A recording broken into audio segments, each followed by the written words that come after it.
అందరికీ నమస్కారం. ఈరోజు కథ పెళ్లి తర్వాత ప్రేమ కథ పార్ట్ 13. ఇక కథలోకి వెళితే నిత్య, ఆనంద్ కారులో బయలుదేరారు. "నువ్వు చాలా బాగున్నావు నిత్య, తెలుసా?" "Thanks Anand sir." "It's okay madam." "ఏంటి ఆనంద్ సార్ కొత్తగా? మరి నువ్వు సార్ అనడం ఆపట్లేదు కదా?" "అవునా, ప్లీజ్ సార్ అలాగా పిలవకండి, నాకు ఎలాగో ఉంటుంది." "అవునా మేడం, మరి మీరు సార్ అని పిలిస్తే నాకు కూడా ఎలాగో ఉంది." "Sir please." నిత్య ఇంకా సైలెంట్ అయిపోయింది. మాట్లాడితే మళ్ళీ ఏడిపిస్తాడు అని. "చెప్పండి నిత్య మేడం, ఎక్కడికి వెళ్దాం?" "నీ ఇష్టం." "అవునా, సరే మరి మీ దేవునికి థ్యాంక్స్ చెప్పుకుంటావు కదా, వెళ్ళి చెప్పిరా" అని గుడి దగ్గర కారు ఆపుతాడు ఆనంద్. గుడిలో నిత్య నెయ్యితో దీపం వెలిగించి మంగళసూత్రానికి బొట్టు పెట్టుకొని కళ్ళకు అద్దుకొని వచ్చి ఆనంద్కి బొట్టు పెట్టి ప్రసాదం ఇస్తుంది. "ఏంటి నిత్య మేడం, దేవునికి ఏం మొక్కుకున్నావు? బాగా కాకపెట్టినట్టు ఉన్నావు.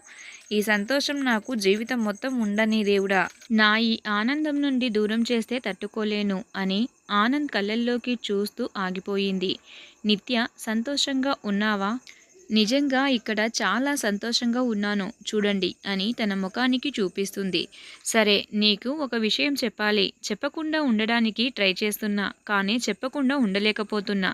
"చెప్పండి సార్, మిమ్మల్నెవరు ఆపేది ఆనంద్ సార్. చెప్పాక నువ్వు మళ్ళీ ఫీల్ అవ్వకూడదు." "ఏం అవ్వను, చెప్పండి ఆనంద్ సార్." నువ్వు నువ్వు చాలా సెక్సీగా ఉన్నావు." "ఆనంద్ సార్, ఇది గుడి, పదండి." "గుడిలో ఎవరైనా ఇలా మాట్లాడతారా, పదండి." కారులో నిత్య, ఆనంద్ సైలెంట్గా బయలుదేరుతారు. "నిత్య మేడం, నెక్స్ట్ ఎక్కడికి?" "సార్ మీ ఇష్టం అన్నాను కదా." "సరేలే పద, ఏమైనా మాట్లాడు." "సార్, ఈ బంధం కరెక్ట్ కాదేమో. మీకు నేను కరెక్ట్ కాదు, మిమ్మల్ని చాలా ఇబ్బంది పెడుతున్నాను, అలాగే బాధ కూడా పెడుతున్నాను.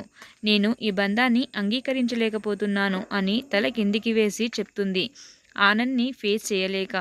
ఆనంద్ నిత్య మాటలు వినగానే సడన్గా కార్ ఆపేసి నిత్య తలని తన చేతులతో తీసుకొని, "నిత్య, నన్ను చూడు, నా కళ్ళల్లోకి చూడు" అని నిత్య మెడలోని తాళి తీసుకొని, "ఈ బంధం మనం వేసుకున్నది కాదు, నువ్వు నమ్మే దేవుడు వేసింది. నీ కళ్ళు చూస్తే తెలుస్తుంది నా మీద నీకు ఎంత ప్రేమ ఉంది అని. కానీ అది బయటపెట్టడానికి ఆపుతున్న కారణం మాత్రం నాకు అర్థం కావట్లేదు. నీ మీద నా ప్రేమ నిజం. నిన్ను ప్రేమించినంతగా నేను ఇంకెవరిని ప్రేమించలేదు ఇంతవరకు. నిత్య, నా ప్రేమ నీకు అర్థమవుతుంది. అర్థమయ్యేంత వరకు కాదు, జీవితం మొత్తం నిన్ను ప్రేమిస్తాను నిత్య. నువ్వు నన్ను ప్రేమించినా ప్రేమించకపోయినా నేను మాత్రం నిన్ను ప్రేమిస్తాను నిత్య." "అవును, నన్ను ప్రేమించలేదు ప్రేమించలేదు అంటున్నావు. నన్ను ప్రేమించకపోతే నిన్న రాత్రి మన మధ్య జరిగిందేంటి? ఇంతకుముందు గుడిలో తాళికి బొట్టు పెట్టి ఎందుకు మొక్కుకున్నావు? గుడిలో నువ్వు సెక్సీగా ఉన్నావంటే ఎందుకు సిగ్గుపడ్డావు? నా మీద ప్రేమ లేనిదే నా కోసం ఎందుకు ఎదురు చూస్తావు? నాతో పాటు ఎందుకు భోజనం చేస్తావు? నాతో ఉండినప్పుడు నీకు టైం తెలియదు అని ఎందుకంటావు? నిత్య, నేనిచ్చిన చీర ఎందుకు కట్టుకున్నావు? ఇప్పుడు కూడా నీ కళ్ళల్లోకి చూస్తే నా మీద ఎంత ప్రేమ ఉందో నాకు తెలుస్తుంది. మరి నీకు తెలియట్లేదా? ఎందుకు అబద్ధం చెప్తున్నావు నిత్య? ఉన్న ప్రేమని లేదని చెప్పి." "నిత్య, I love you baby, I love you, I am really love you" అనగానే నిత్య కళ్ళల్లో నీళ్లు తిరుగుతాయి. ఆనంద్ సైలెంట్గా కార్ ముందుకు పోనిస్తాడు. ఒక రెస్టారెంట్ దగ్గర కార్ ఆపి, "లంచ్ చేద్దాం. ఓయ్ బేబీ, ఐస్ క్రీమ్ ఇష్టమంట కదా, తీసుకో" అని తెచ్చిస్తాడు ఆనంద్. నిత్య ఆనంద్కి థ్యాంక్స్ చెప్పి, "మీరు ఏమీ అనుకోను అంటే నేను ఒకటి అడగనా?" "అడుగు నిత్య." "మీరు ఇంతకుముందు కారులో మీకు నా మీద ఎంత ప్రేమ ఉందో చెప్పారు. నిజంగా నేను మీ ప్రేమను పొందే అర్హత ఉంది నాకు అని అనుకోవట్లేదు. ఆదిత్య కేసులో నేను ఒక దోషిని, నాన్న మాట తప్పిన బిడ్డని, తమ్ముడిని కాపాడుకోలేని నిస్సహాయురాలిని. అందుకే ఇన్ని రోజులు దూరంగా ఉంచాను. మీ భార్య అయ్యే అదృష్టం దేవుడు ఇచ్చిన దానికి నేను తగిన దానిని కాదు అని నా ఫీలింగ్. నా వల్ల మీరు, అత్తమ్మ డేంజర్లో పడ్డారు. మీకు నేను ఏం చేయకపోయినా నన్ను చాలా ఆదరిస్తున్నారు. మీ పాదాల దగ్గర ఉంటే చాలు, కానీ మీ గుండెల్లో స్థానం వద్దు ఆనంద్ సార్. ఎందుకంటే నా వల్ల మీకు ఏం జరిగినా తట్టుకునే శక్తి నాకు లేదు. అత్తమ్మకి కొంచెం క్యూర్ అయ్యాక నేనే అత్తమ్మకి చెప్పి మీకు మంచి అమ్మాయిని చూసి పెళ్లి జరిపించి వెళ్ళిపోవాలి అనుకున్నా" అని ఆనంద్ని చూస్తుంది.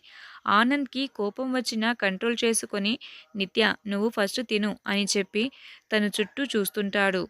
అక్కడ ఒక ఈవెంట్ జరుగుతూ ఉంటుంది. "లేడీస్ అండ్ జెంటిల్మెన్, మా హోటల్కి ఫస్ట్ యానివర్సరీ రోజు.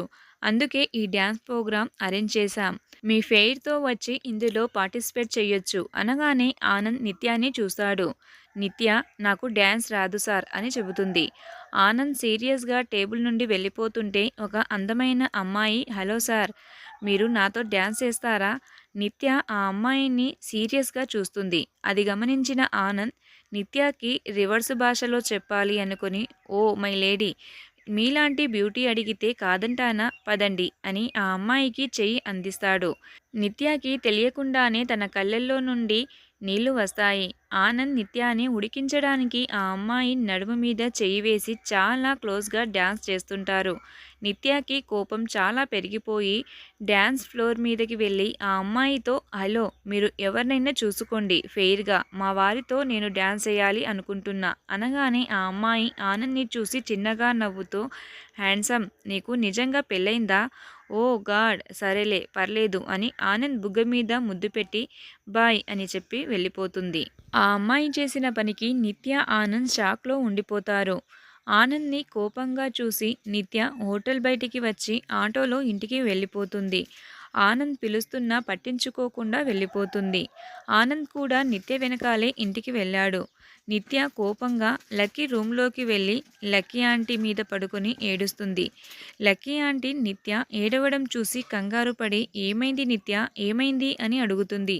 ఆంటీ అమ్మా నాన్న గుర్తుకొస్తున్నారు అని ఏడుస్తూ లక్కీ ఒడిలో తలపెట్టుకుని పడుకుంది. ఆనంద్ వచ్చేసరికి నిత్య ఏడుస్తూ అలా చెప్పడంతో నిత్య ఆనంద్ చేసిన పనికి చాలా హర్ట్ అయింది అని అర్థమై సైలెంట్గా తన రూమ్కి వెళ్ళిపోతాడు. నిత్యకి సారీ చెబుతాం అని ఎంత ట్రై చేసినా నిత్య దొరకకుండా తిరుగుతుంది. నైట్ డిన్నర్ అయిపోయాక కూడా లక్కీ ఆంటీతో తర్వాత అభితో మాట్లాడుతూ అభి రూమ్లోనే పడుకుంటుంది. ఆనంద్ నిత్య ఇంతకీ రూమ్లోకి రాకపోతే అభి గదిలో పడుకున్న నిత్యాన్ని చూసి హే అభి పడుకోలేదా? లేదు బావా ఈ తింగర్ది ఉంది కదా మాట్లాడుతూనే ఉంది ఇప్పుడే పడుకుంది. నేను నా ఫ్రెండ్స్తో చాట్ చేసి కాసేపయ్యాక పడుకుంటా. సరే నేను నిత్యాన్ని తీసుకొని వెళ్తానులే అభి. పాపం నీకు బెడ్ సరిపోదు. నాకు ఏం ఇబ్బంది లేదు. మీకు తను లేకపోతే ఇబ్బంది అని చెప్పండి అని నవ్వుతాడు అభి. అలాగే అనుకోవోయ్ బామర్ది. ఈ తింగర్ది నాతో ఆడుకుంటుంది. ఉదయం నుంచి ట్రై చేస్తున్నా. నాకు దొరకకుండా నీ దగ్గరికి వచ్చి కూర్చొని నిద్రపోయింది. ఇది తిక్కది అంతే బావా. కోపమొస్తే ఎవరితో మాట్లాడదు. తిట్టదు కానీ తనలో తనే బాధపడుతుంది. నిత్య చాలా మంచిది బావా. దానికి నీ రూపంలో ప్రేమను అందించాడు ఆ దేవుడు. నాకు ఇదంటే చాలా ప్రేమ. కానీ ఈ మెంటలేమో నాకు తను కరెక్ట్ కాదంట. అమ్మకు నయమయ్యాక నాకు మళ్ళీ వేరే అమ్మాయిని చూసి పెళ్లి చేస్తుందట. అదేంటి బావా? ఏమోరా నన్ను మీ అక్క ఫుట్బాల్ ఆడుకుంటుంది. ఏం కాదులే బావా అలవాటైపోతుందిలే అని నవ్వుతూ అంటాడు. అంతే అంటావా? అంతేగా అంతేగా. సరేలే నేను నిత్యాన్ని తీసుకొని వెళ్తాను. బావా అక్కని లేపనా? వద్దులేరా నేను ఎత్తుకొని తీసుకొని వెళ్తాను అని నిత్యాన్ని ఎత్తుకొని ఆనంద్ రూమ్లోకి తీసుకుని వెళ్ళి పడుకోబెడతాడు. నిత్య కాసేపటికి ఏదో సౌండ్ రావడంతో నిద్రలేస్తుంది. ఆనంద్ ల్యాప్టాప్లో వర్క్ చేసుకుంటూ కనిపిస్తాడు. నేను అభి దగ్గర పడుకున్నా కదా ఇక్కడికి ఎప్పుడొచ్చాను అనుకుని ఏం మాట్లాడకుండా లేచి వాటర్ తాగి మళ్ళీ తిరిగి బెడ్ దగ్గరికి వస్తుంటే ఆనంద్ బెడ్ దగ్గర ఉంటాడు. ఆనంద్ని చూసి సోఫా సైడ్ వెళ్ళిపోతుంటే ఆనంద్ సోఫా దగ్గరికి వెళ్ళి నిల్చొని ఉంటాడు. మళ్ళీ అక్కడి నుండి నిత్య కింద హాల్లోకి వెళ్దామనుకొని డోర్ దగ్గరికి వెళ్తుంటే ఆనంద్ డోర్ దగ్గరికి వచ్చి నిల్చొని ఉంటాడు. నిత్యకి ఏం చేయాలో అర్థం కాక సైలెంట్గా అక్కడ నిలబడి ఉంటుంది. ఆనంద్ నిత్యాని తన దగ్గరికి లాక్కొని నిత్య నుదుటి మీద ముద్దు పెట్టి హగ్ చేసుకుంటాడు. సారీరా నువ్వు అలా మాట్లాడేసరికి కోపమొచ్చి ఆ అమ్మాయితో డ్యాన్స్ చేయడానికి ఒప్పుకున్నా. కానీ నువ్వు అంత హర్ట్ అవుతావు అనుకోలేదు. చూసావా నా మీద ప్రేమ లేకపోతే నీకు నేను ఆ అమ్మాయితో డ్యాన్స్ చేస్తుంటే కోపమెందుకు వచ్చింది? అసలు నన్ను అలా నువ్వు చూడలేకపోయావు. అలాంటిది నువ్వు నన్ను వేరే అమ్మాయిని నీ ప్లేస్‌లోకి తీసుకొని వచ్చి అని అనగానే నిత్య ఆనంద్ నోరు తన చేతితో మూసేస్తుంది. ఆనంద్ సార్ నాకు మీ మీద ప్రేమ ఉంది కానీ ప్రేమకు మించి భయం ఎక్కువ ఉంది. అందరికీ దూరమయ్యాను. ఇప్పుడు మీరు అభినే నా లోకం. మీకు ఏమైనా జరిగితే అనే ఊహ నన్ను మీ దగ్గర కానివ్వకుండా చేస్తుంది.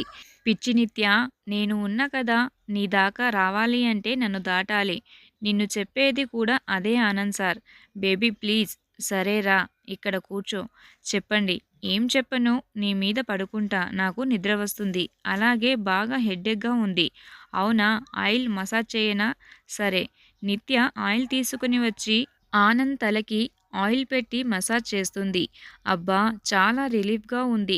సరే ఆయిల్ పెట్టేసి రా పడుకుందాం. సరే అని నిత్య వెళ్ళిపోతుంటే అక్కడ పడ్డ ఆయిల్ నిత్య గమనించకపోవడంతో నిత్య స్లిప్ అయి వెనకే ఉన్న ఆనంద్ మీద పడింది.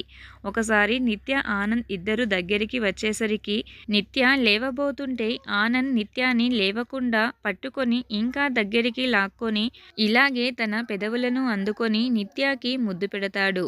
కాసేపటికి నిత్య ఆనంద్‌ని వదిలేసి గదిలో నుండి కిందికి వెళ్ళిపోయింది. ఆనంద్ తనని తాను కంట్రోల్ చేసుకోలేకపోయినందుకు షట్ అని బెడ్ మీద ఉండిపోయాడు. అందరి మనసుకు నచ్చిన అద్భుతమైన కథ. ఈ కథలోని మిగతా భాగాన్ని నెక్స్ట్ ఎపిసోడ్‌లో చూద్దాం. Please subscribe my channel.